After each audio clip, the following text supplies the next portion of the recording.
Bordeaux accueille Bayonne à Chabannes-Elmas, le 6e face au 5e. C'est un duel intéressant entre deux formations qui ont 35 points avant le coup d'envoi. Et devant leur public, ce sont les Bordelais qui attaquent le mieux la partie. Dès le début du match, ils posent la main sur le ballon, poussent l'aviron bayonnais à la faute et Maxime Lucu débloque le compteur des siens alors qu'on ne joue que depuis 7 minutes. 3 minutes plus tard, l'UBB est embêté par la pression bayonnaise dans ses 40 mètres quand soudain Maxime Lucu lève la tête. Il tape ce long coup de pied qui sort en touche, il s'agit là d'un 50-22. Louis Bielbarré a bien suivi, il décide de jouer rapidement à la touche et c'est Yoran Moefana qui s'en va alors inscrire le premier essai de la partie. Super mouvement des Bordelais qui se montrent réalistes sur cette action. On revoit l'action au ralenti avec tout d'abord la vista de Maxime Lucu qui remarque une zone vide du terrain. Louis Bielbarré qui sait que c'est un 50-22 fait l'effort pour récupérer le ballon et observer la course de Yoran Moefana plutôt loin de l'action au départ qui va venir se proposer pour ensuite filer dans l'embut bayonnais.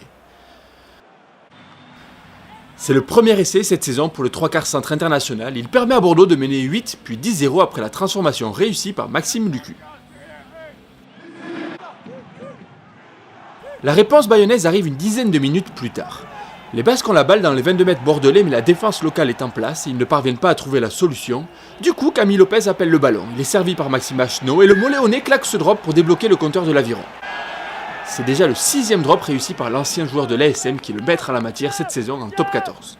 Avant de rentrer au vestiaire, l'UBB finit fort et se retrouve avec un ballon intéressant à jouer à 5 mètres de l'embut bayonnais. Les avants bordelais multiplient les temps de jeu et poussent les Basques à la faute. Les Bordelais ont alors le choix entre insister devant avec une nouvelle pénale touche et prendre les points. Et finalement, Lucu en profite pour donner 10 points d'avance aux siens grâce à cette pénalité, 13-3. Comme lors de la première période, l'UBB attaque fort à la reprise et après un nouveau 50-22, cette fois trouvé par Zach Holmes, les Girondins enclenchent un ballon porté qui peine à avancer. Du coup, le jeu est envoyé sur les extérieurs et Santiago Cordero, en bout de ligne, gagne son duel pour aplatir en coin le deuxième essai de l'UBB. Le public bordelais peut alors exulter.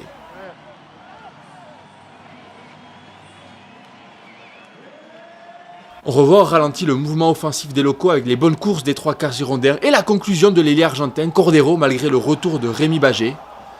Cordero, qui marque là son deuxième essai de la saison, profite du terrain humide pour glisser jusqu'à l'embut adverse.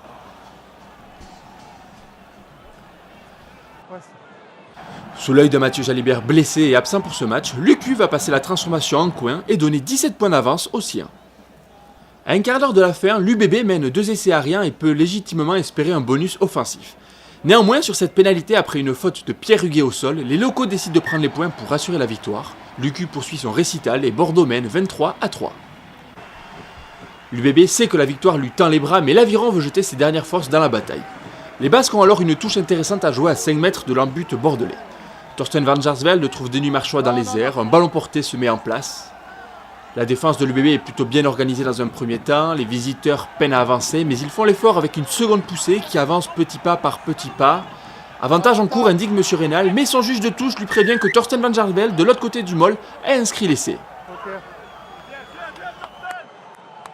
On voit ici que le ballon a bien été aplati par le talonneur namibien. L'Aviron réduit quelque peu l'écart au score, même si 15 points séparent encore les deux équipes avant la transformation. On revoit au ralenti l'effort du paquet d'avant bayonnais et le bras tendu par Van Jaarsveld. En coin, Thomas de la Garaille passe la transformation et 5 minutes plus tard, revoilà l'Aviron avec une pénale touche en position favorable. Nouvel effort des avants bayonnais, le groupé pénétrant se désaxe sur la gauche. Van Jaarsveld a toujours le ballon, ça progresse et le talonneur plonge dans l'angle pour s'offrir un doublé. Il est félicité par ses partenaires qui se disent qu'ils pourront peut-être amener quelque chose sur la dernière action. On revoit le ballon porté des avants bayonnais qui part sur la gauche. Suivez bien Van Jaarsveld avec les crampons rouges qui plonge dans le coin.